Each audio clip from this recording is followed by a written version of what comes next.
Da wird hier aus der Wüste vom Nächt am Lehn vom engen Gebot und nicht ich gefolgt.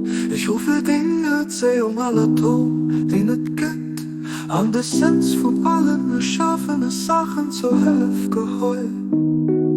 So erst du aus Dinge, Mann, hier am Schuss kommst uns, und ich fühl dich zwei Quellen von heller Milch bestimmt. Ich will lieber dich zu wachen, an Herzen für dich gern zu haben.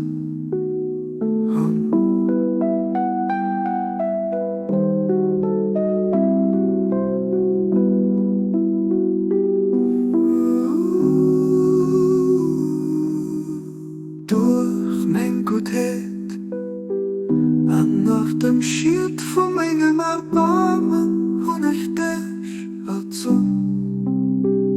am durch des Sens vom Engel Gnade Gast und ich über dich gewacht, dass alles und ich gemacht, für das du an mein ewig reich kannst, am Mengen unsichtbare Geschenke wir dich gibst.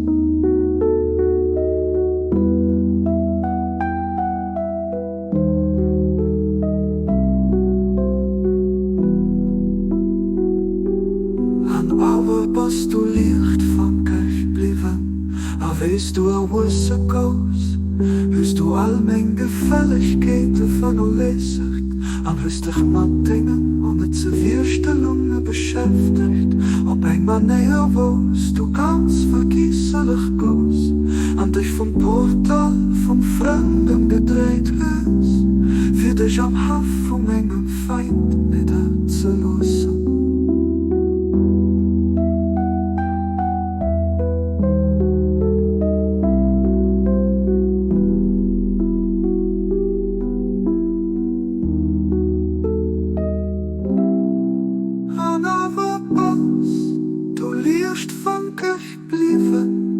Weißt du auch was so groß, hörst du all mein Gefälligkeiten von nur lässert, hörst dich mit Dingen ohne Zerwirrstellungen beschäftigt, ob ein Mann näher wost du ganz vergießlich groß, an dich vom Portal vom Fremden gedreht wirst, für dich am Haft vom engen Feind nicht zu losen.